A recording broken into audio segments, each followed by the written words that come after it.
హనుమత్ ప్రదక్షిణం చేసేటప్పుడు చెప్పవలసిన శ్లోకం ఏమిటో పరాశర సంహిత చెప్పింది. ఆయన దగ్గరికి వెళ్ళినప్పుడు ఆంజనేయం మహావీరం బ్రహ్మ విష్ణు శివాత్మకం తరుణార్క ప్రభం శాంతం ఆంజనేయం నమామ్యహం అంటూ తిరగాలి.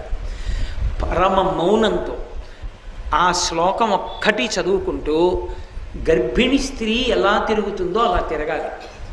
కనీసంలో కనీసం హనుమ జయంతి నాడు 3 మాటలు తిరగాలి. కనీస ధర్మం అది. 3 మాటలు తిరగాలి. 3 మాటలు తిరిగేటప్పుడు ప్రతిసారి తిరిగి వచ్చి ఒక చోట ఆగి శ్లోకం చెప్పి మళ్ళీ తిరగాలి ప్రదక్షిణంగా.